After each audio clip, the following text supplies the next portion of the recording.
Good morning, my cherished students of Basic 5. I'm so much delighted to bring to your doorstep once again the second episode of e-learning. Our strong today is English grammar, and our substrand is verb tense form. And before that, we need to have a look at the past tense and the participle form of the various present verbs.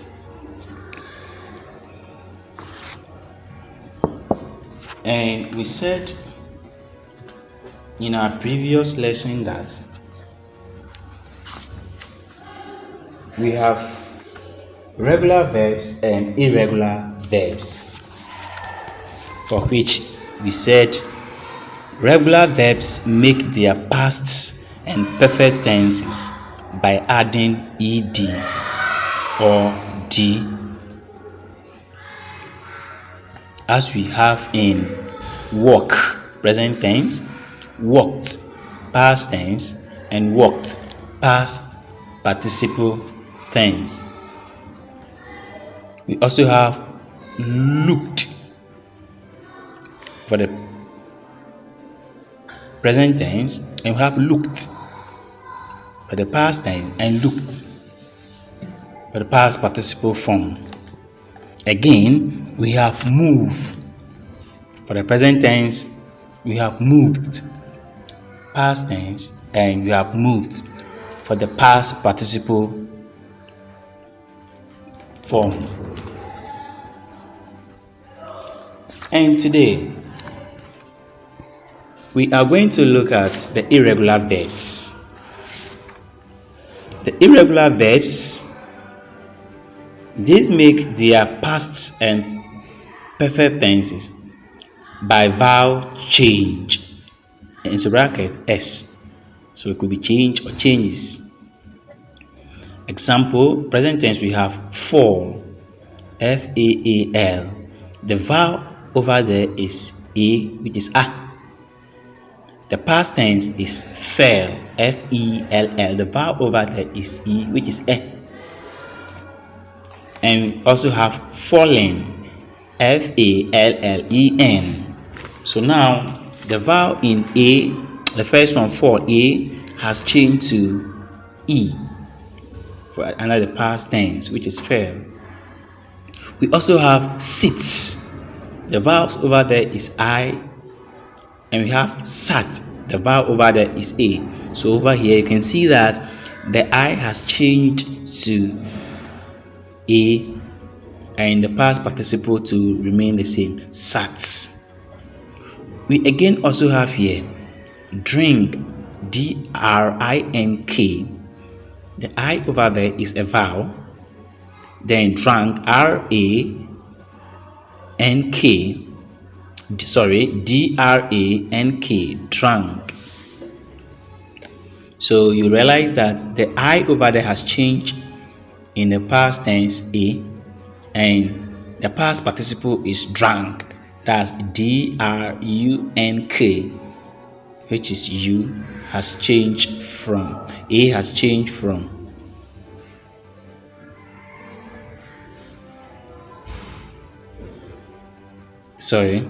which means A has changed to U under the past participle form. Also, others don't change their forms at all. That's the irregular verbs. They don't change their forms at all. Example, we have put, P-U-T, present tense, and another past tense we have put, P-U-T, and the past participle form we also have put, P-U-T. Again, we have shut, S-H-U-T. Again, we also have another past tense, shut, S-H-U-T. and the past participle form SHUT.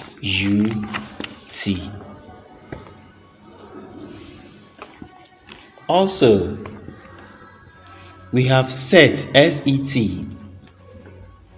Another present tense. I have another set SET. Another same. Another past tense and SET. Another past participle tense. Now I hope you have known the difference between the regular verbs and the irregular verbs. Good. So, some examples of irregular verbs. We have another present tense, am. The past tense is was. Then the past participle tense will be been. And we also have begin. The past tense will be began, and the past participle form will be began, that BEGUN. Now, let's take our work and have a look at the assignment given unto us and see how far our answers has been. Now,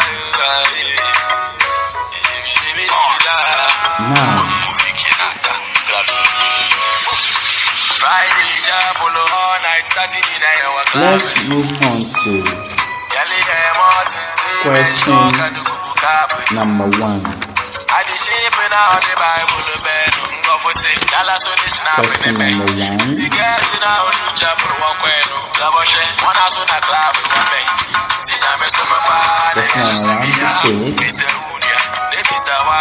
So the question is complete the table.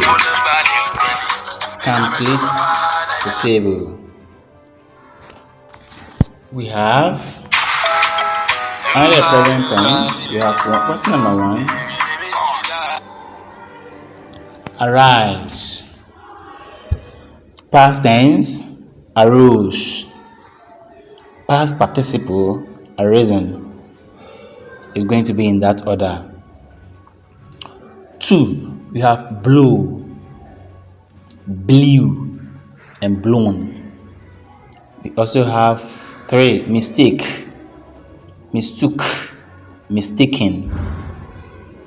4, we have understand, understood, understood, and the past participle. Question number 5, we have dig, dug, and dug. That's DUG. Question number 6, we have feed, fed, and fed. Question number 7, we have bite, bitten, and bitten. We also have lie, lay, and lain. And also have number 9, overcome, overcame, overcome. Question number 10, we have overeat, overate, and overeaten. I hope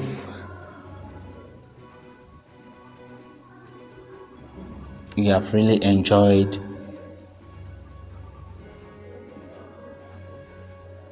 this lesson. Take your time and look at your answers and do your corrections as early as possible. Now let's move on to the comprehension. Reading and comprehension. Take your English reader and open with me at page 123. That's 123. Page 123. 123, Unit 17. We're going to read another topic. What I do on Saturday. What I do on Saturday.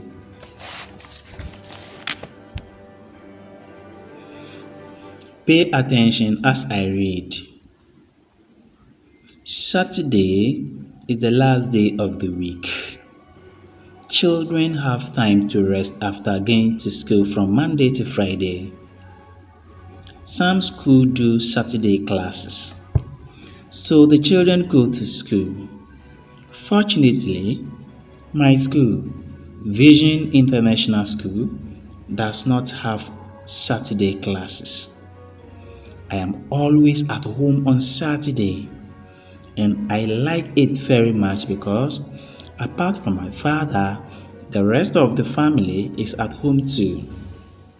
Saturday is a day of rest. My Saturday morning chores are a routine. I wake up at about 6 o'clock every Saturday. There is not the usual rushing to do things or worrying about being late for school. I have time to pray when I wake up, brush my teeth well, and sweep my room. After my mother has swept the yard, I go and empty the rubbish can. When I return from the rubbish dump, I take my bath. Then I take my appetizing breakfast, which usually comprises hot porridge and an egg sandwich. After breakfast, I wash the dirty utensils. I then bring out all my dirty clothes for my mother to wash. Of course, most often, I help my mother to do the laundry. Around 12 noon, my mother prepares lunch for the family. I enjoy my Saturday lunch, which is often boiled yam or plantain mashed in palm nut oil and eaten with groundnuts. This is what I do every Saturday afternoon. After lunch, I make sure I do any homework I brought from school. After the homework is done, I lie in the sofa and read my favorite storybooks. I read till I feel sleepy and then take a nap. Often, I wake up from siesta around 3 p.m. From this time till supper, I have several leisure activities to choose from. I either watch cartoon movies or orange puzzles. Otherwise, I go to play draft with my friends who live next door. But sometimes I play Scrabble with my little sister, Eunice. This is what I do while away. The time till supper is ready. My duties for Saturday evenings are straightforward. I take my bath and go for supper. The family eats supper together. I help my mother set the table. After supper, I clear the table and wash the plates. My last duty is to iron the cloth and polish the shoe of every member of the family for the church the next day. By 9 p.m., when all the work is done, I brush my teeth, say a little prayer, and go to bed. I hope you have really enjoyed the passage. Now, take your time and answer the questions that follow. For this one is very simple. You are to state whether the given sentence or statement is found in paragraph 1, 2, 3, 4, and 5. And we also learned some time ago that a paragraph is a group of sentences that talk about one main idea. The essay above has 5 main ideas. Therefore, it is divided into 5 paragraphs. Reread and identify the idea in each paragraph. Notice also that the first line of each paragraph is indented. The list below consists of 5 main ideas.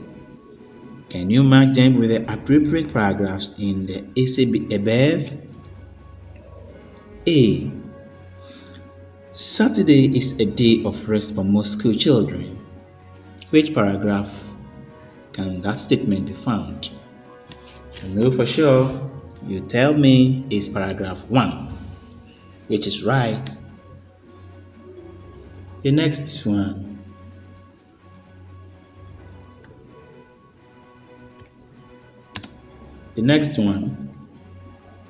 What I do on Saturday afternoon. Which paragraph can that statement be found? I know for sure you tell me is paragraph 3, which is also correct. C. He said, fun activities before supper. Which paragraph can we find that statement? Which is paragraph 4. This one is paragraph 4. Now, D, which is also 4. Saturday evening chores. Which paragraph can we find that statement? I know for sure you tell me it's paragraph 5, which is correct.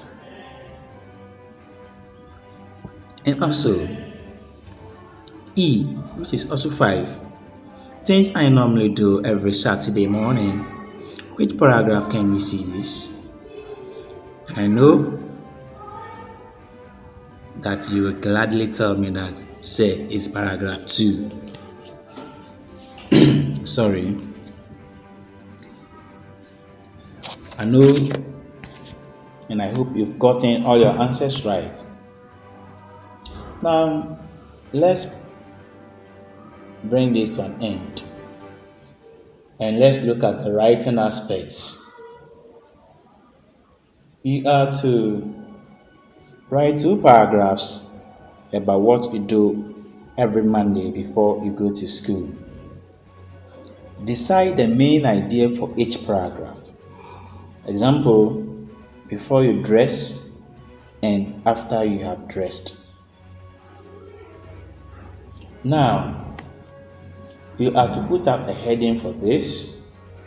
Example, what I do every Monday morning. And this should be in capital letters and neatly underlined. From there, you move on to the introduction. Can be like this. Monday is the beginning of the week. Children go to school. Parents go to their various places of work. You can also bring your own. It's just to guide you. The next one, 3. You look at the body or the content.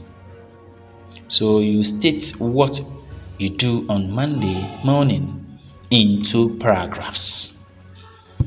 Don't forget to have a check on your spellings and your punctuation marks. It's very much important to writing. I hope you stick to the instructions and do the right way. Now let's move on to the next strand, which is dictation and spelling.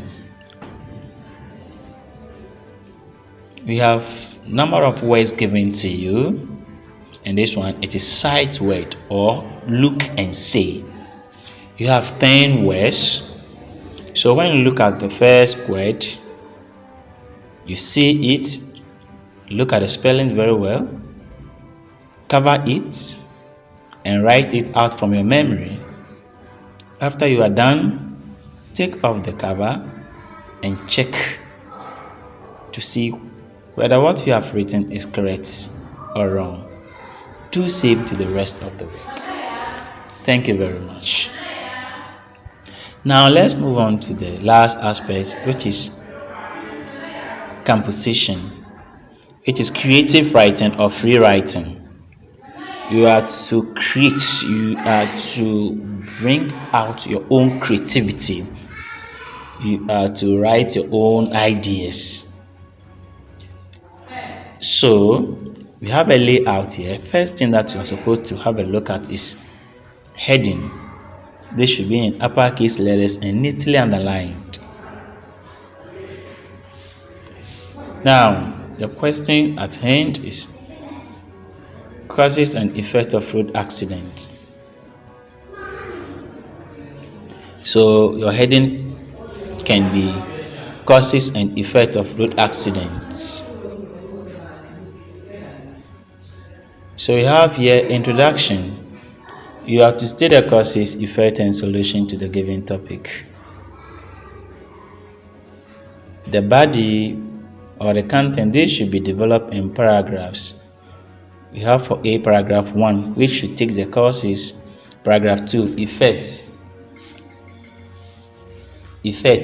and paragraph 3, which should take the solution.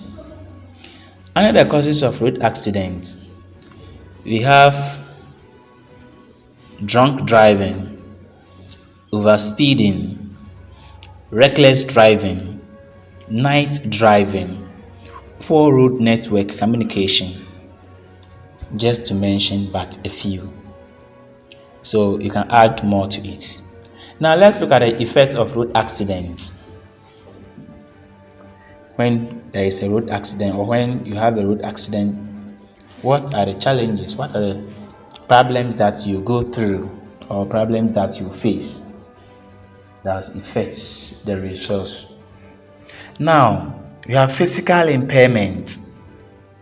When you say physical impairment, you realize that some people become amputated. When it's amputated, the person, one of his or her leg will be cut off, will be shortened, or will be made less. Over there, the person has become physically impaired or challenged. Next one, financial breakdown. Here, let's assume you have been going out to work for money to feed the family, so you are the breadwinner. And since you have been amputated, or you have any of the physical challenge discussed about, you realize that you will be unable to go out to work for money, and at that time, your financial standard will begin to decline. The next one, which is also mental and emotional defects. Many people have mental and emotional defect out of accident or as a result of accident, road accident.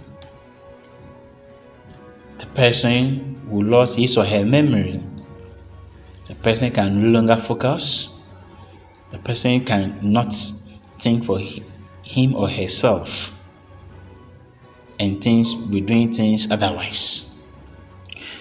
Just to mention but a few, you can also add more to this. And also, let's look at the solution and measures. A. Keep your eyes on when you are driving. Keep your eyes on when you are driving. Keep your eyes on the road when you are driving. 2. Never use your cell phone when driving. Making call, receiving call when driving is not good at this time. Never and ever drink and drive. Don't forget the motto: when you drink, you don't drive. When you drive, don't drink. Follow speed limits. When you get to some places, you see a road sign being mounted 50, 30, 40, meaning they are telling you the amount of speed that you are supposed to drive at that time. And also ignore aggressive drivers. Don't mind any driver. Feel free. Drive your normal drive. Don't be in a competition with anyone. And don't forget, self-defense is also very much important. Don't say the person is driving in my lane, so I will not give him away. No, self-defense is also very important. So this brings us to the end of our English lesson, and I hope you have really enjoyed it. Please, I love you all. Stick to the precautionary measures and keep safe from this COVID-19 pandemic disease virus. Don't forget your hand wash under a running water with a soap. Don't forget the use of sanitizers or disinfectants, and keep safe till we meet again. Bye bye.